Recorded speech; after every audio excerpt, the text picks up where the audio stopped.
Jorge Martin tegaskan, bertekad menantang dominasi seorang Marc Marquez. Dalam dunia balap, kemenangan bukanlah sekedar soal siapa yang lebih cepat melewati garis finish. Ada cerita panjang tentang keteguhan, kesabaran, dan keberanian yang seringkali tidak terlihat di permukaan. Jorge Martin, juara dunia MotoGP 2024, adalah sosok yang kini berdiri di titik persimpangan antara luka, keraguan, dan kebangkitan. Musim 2025 menjadi saksi betapa kerasnya jalan yang harus ia tempuh dari cedera berulang, tekanan mental, hingga keraguan akan masa depan. Namun di balik itu semua, ia kembali dengan semangat baru, menatap ke depan dengan tekad untuk menantang dominasi Marc Marquez yang kini seolah tak terbendung. Sejak pramusim, nasib seolah mempermainkan Martin. Cedera datang di saat yang paling krusial ketika ia seharusnya membangun ritme dan persiapan saat baru pindah ke tim Aprilia. Saat mencoba kembali, cedera lain menghantam membuatnya hampir tak berdaya mengendalikan Aprilia hingga liburan musim panas tiba. Untuk seorang pembalap kelas dunia, momen itu bukan sekedar kehilangan fisik, melainkan juga kehilangan arah. Keraguan pun merayap, apakah ia masih bisa kembali ke performa terbaik? Apakah karirnya akan terhenti di tengah jalan setelah mencapai puncak sebagai juara dunia? Namun di tengah badai keraguan itu, Martin justru menemukan pelajaran hidup. Rasanya intens, bukan hanya karena cederanya. Ada keraguan tentang diri saya, tentang masa depan saya. Namun saya melihat ini sebagai proses pembelajaran. Saya percaya saya dikirim ke jalan ini dari atas untuk membuat saya lebih kuat. Ucapnya dalam wawancara terbarunya. Kata-kata itu bukan sekedar curahan hati, melainkan refleksi seorang juara, seorang pembalap yang memahami bahwa setiap luka membawa makna, setiap kegagalan membuka pintu menuju kekuatan baru. Kini suasana pit Aprilia kembali hangat. Martin berhasil mengembalikan energi positif di timnya, membangun fondasi yang ia yakini akan menjadi bekal berharga untuk musim mendatang. Saya berusaha membangun fondasi yang kokoh, agar saya bisa bertarung tahun depan. Lanjutnya dengan tegas. Fondasi itu tak hanya soal teknis pada motor, melainkan juga hubungan emosional antara pembalap dan tim. Jorge Martin tahu, dalam MotoGP kemenangan lahir dari sinergi antara manusia dan mesin, antara strategi dan kepercayaan. Setelah melalui perselisihan dan keraguan di awal musim, kini ia dan tim Aprilia berdiri di jalur yang lebih tenang, siap mempersiapkan diri menghadapi tantangan yang jauh lebih besar. Tantangan itu jelas bernama Marc Marquez. Dominasi Marquez musim ini bersama Ducati adalah kenyataan yang tak bisa diabaikan. Ia tampil sebagai sosok yang hampir tak tersentuh, membawa Ducati ke level baru dengan kombinasi kecepatan, agresivitas, dan mental baja yang khas. Bagi banyak pembalap, Marquez bukan hanya rival di lintasan, tetapi juga bayang-bayang yang menghantui psikologis mereka. Namun Martin tidak melihat dominasi itu sebagai alasan untuk menyerah. Justru sebaliknya, ia menjadikannya sebagai bahan bakar untuk motivasi. Saya akan melakukan segalanya untuk bersaing melawan Marc dan Ducati yang sangat kuat. Saya dan tim akan memberikan segalanya untuk memperjuangkan kejuaraan dunia. Ucapnya menegaskan tekad. Ucapan itu bukan hanya sekedar retorika. Jorge Martin adalah pembalap yang pernah membuktikan dirinya mampu melawan arus. Di musim 2024, ia menghadapi tekanan besar dari Pecco Bagnaia, namun berhasil keluar sebagai juara dunia. Itu menunjukkan bahwa ia memiliki mentalitas juara yang bisa bangkit di saat paling sulit. Kini, meski badai cedera menghantam, ia percaya pada proses membangun kembali. MotoGP bukan sekadar arena adu cepat. Ia adalah panggung tempat para gladiator modern bertarung dengan keberanian, kecerdikan, dan hati. Jorge Martin tahu, untuk kembali ke puncak, ia harus memadukan semuanya. Konsistensi di lintasan, hubungan kuat dengan tim, serta keberanian untuk menantang nama besar seperti Marquez. Di balik layar, Aprilia juga tahu bahwa mereka punya peluang. Dengan atmosfer yang kini lebih tenang dan visi jangka panjang yang mulai jelas, mereka mempersiapkan paket teknis yang lebih kompetitif. Aprilia ingin menjadikan Jorge Martin bukan hanya sebagai pembalap utama, tetapi juga sebagai simbol kebangkitan tim. Ketika ditanya soal ambisinya, Martin selalu menegaskan satu hal. Ia ingin kembali ke tempat yang layak untuknya, barisan depan, bersaing memperebutkan gelar dunia. Ia tak ingin hanya menjadi pelengkap di lintasan. Ia ingin menjadi penantang sejati, sosok yang mampu mematahkan dominasi dan mengukir sejarah baru. Musim depan, dunia balap akan menunggu jawabannya. Apakah Jorge Martin mampu bangkit dari luka dan menjadikan pengalamannya sebagai kekuatan baru? Apakah ia mampu menjadi sosok yang menghadang langkah besar Marc Marquez atau bahkan merebut kembali singgasananya? Satu hal yang pasti, MotoGP 2026 akan menjadi panggung besar di mana semua mata tertuju pada persaingan ini.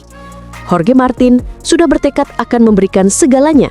Dan ketika seorang juara dunia berkata demikian, dunia tahu bahwa pertarungan baru yang lebih sengit sedang menanti di depan mata. Diminta rayakan gelar dengan angka 7 bukan 9, begini reaksi dan cara Marc Marquez menyikapinya. Menjelang laga match point MotoGP 2025 di Motegi, Jepang, sebuah kabar mengejutkan menyeruak dari balik layar dunia balap.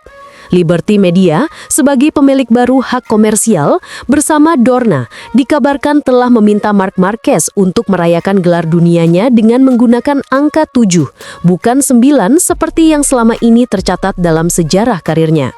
Menurut laporan motorsport.com, permintaan itu bukan tanpa alasan. Liberty ingin menggeser citra kejuaraan dunia balap motor menjadi lebih menonjolkan kelas premier, yakni MotoGP, dan secara perlahan menempatkan Moto2 dan Moto3 sebagai kelas sekunder. Pola ini mencerminkan model di Formula One, di mana hanya gelar utama F1 aja yang diagungkan, sementara F2 dan F3 lebih dianggap sebagai jenjang pembibitan. Sejak pertama kali digelar pada 1949, Grand Prix balap motor memang memperlakukan semua kelas sebagai bagian integral dari kejuaraan dunia. Gelar dari GP 125, kini Moto3, GP 250, kini Moto2, hingga kelas utama selalu diperhitungkan dalam statistik total gelar seorang pembalap. Dalam konteks inilah, Marquez selama ini diakui sebagai pemilik 8 gelar dunia, termasuk 6 dari kelas MotoGP. Namun, situasi tampaknya mulai berubah. Dalam kunjungan perwakilan Liberty ke sirkuit Misano pada seri San Marino pertengahan September pertama lalu, muncul dorongan internal untuk melakukan reposisi citra.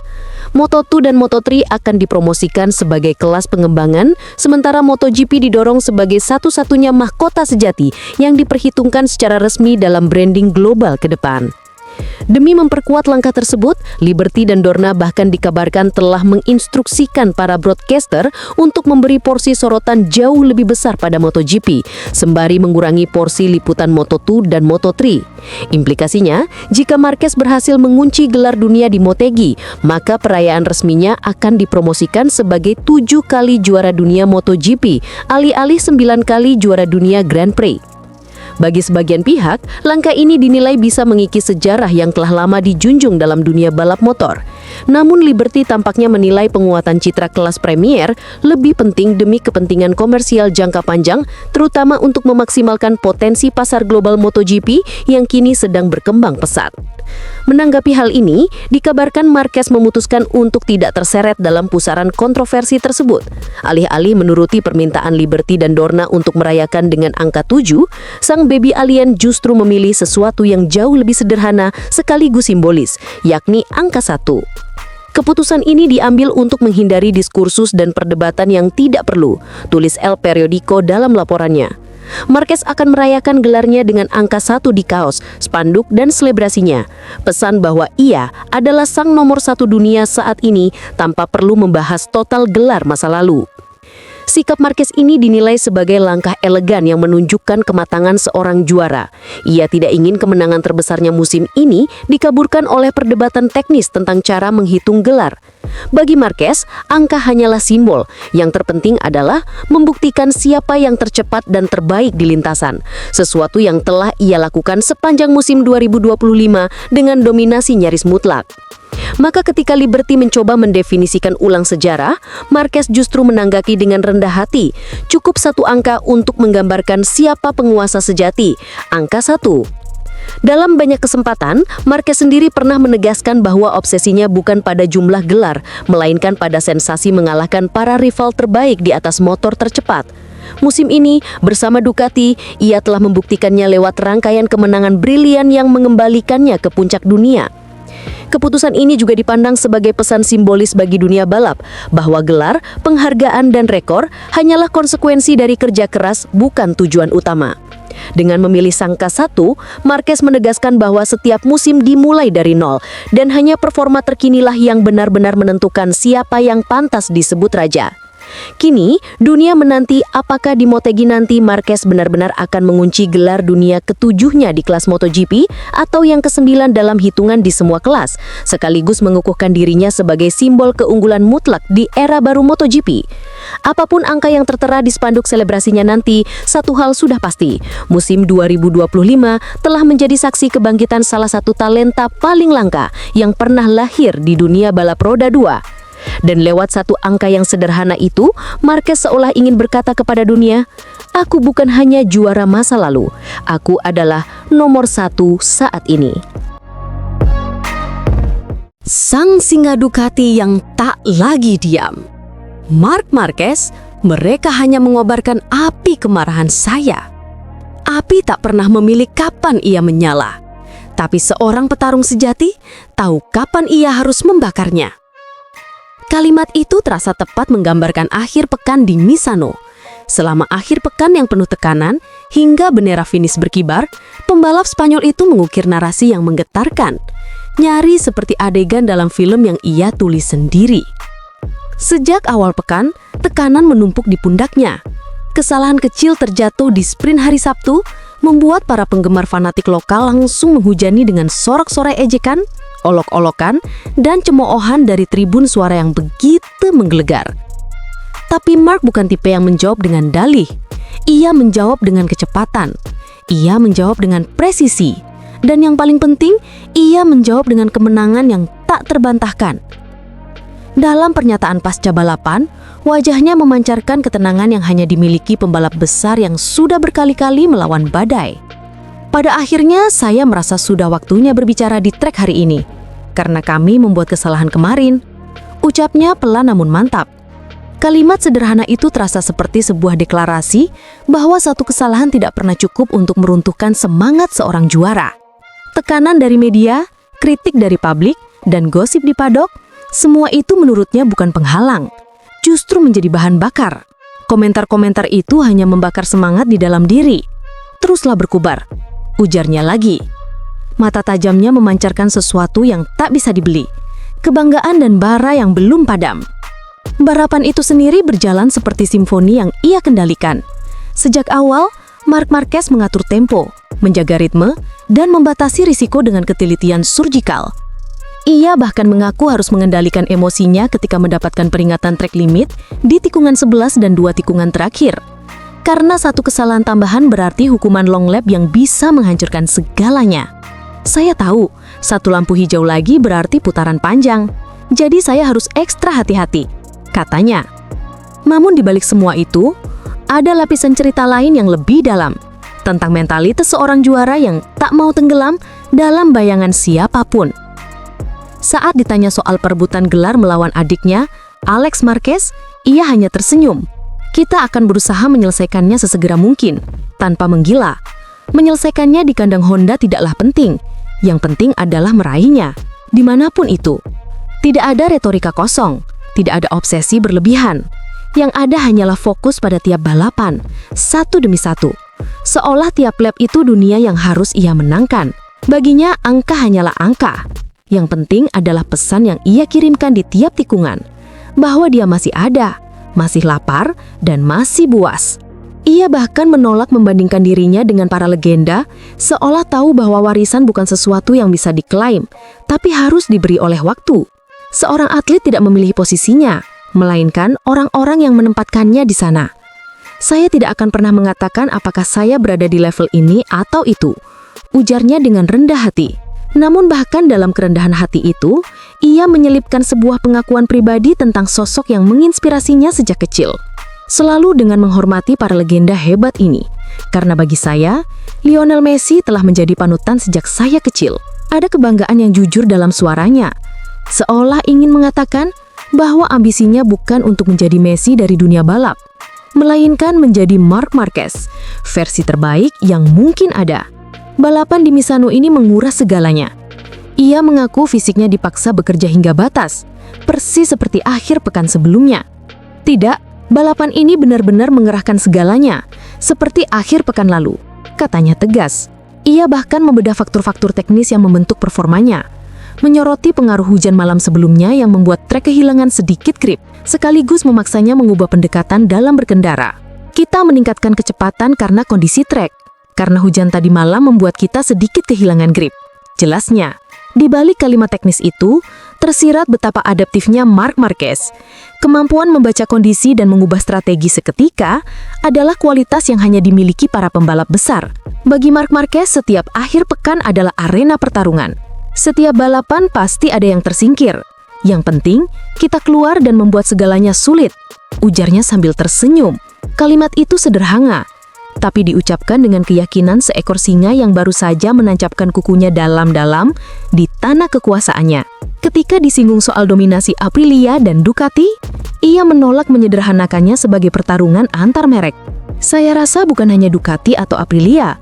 Ini sedikit kombinasi dari gaya berkendara, motor, ban, dan trek, jelasnya. Ia tahu kemenangan bukan hanya soal mesin, tapi tentang kesatuan antara tubuh, pikiran, dan teknologi yang bergerak harmonis seperti orkestra. Dan pada akhirnya, ia menutup pembicaraan dengan satu pernyataan yang merangkum seluruh akhir pekan ini. Yang penting, kita tampil di sana, hadir di sana, dan berjuang. Tidak ada janji berlebihan, tidak ada drama.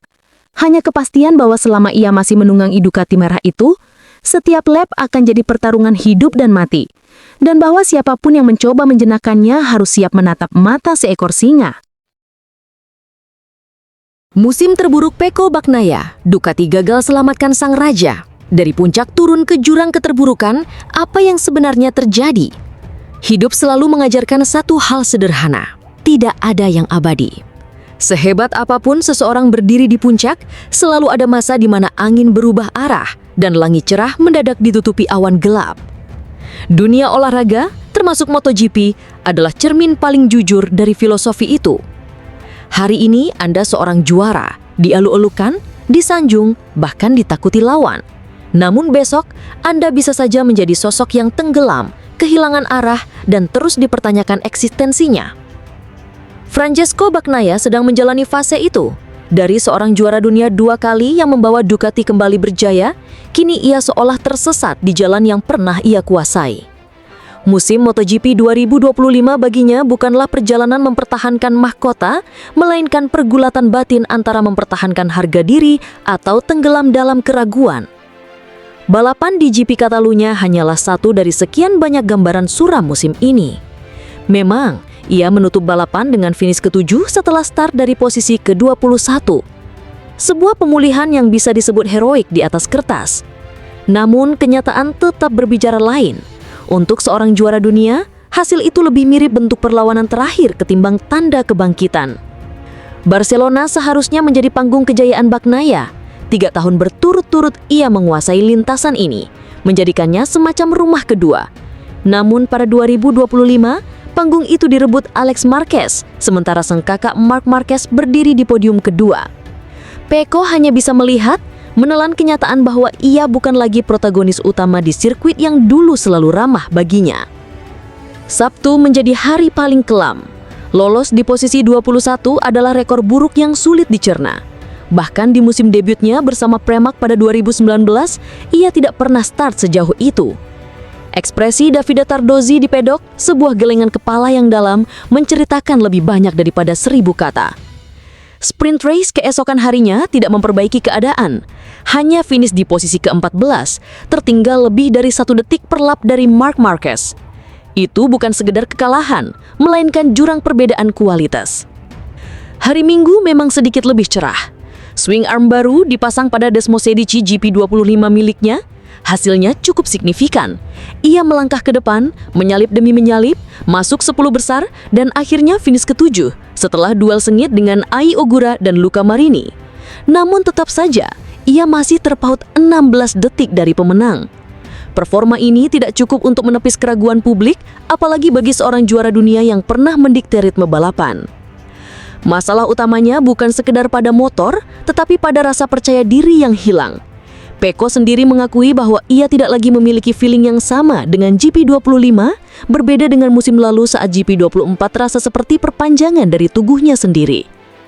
Kini, ia sulit mengendalikan motor saat masuk tikungan, sulit menjaga ritme, dan lebih sering bertarung dengan dirinya sendiri ketimbang dengan lawan di lintasan.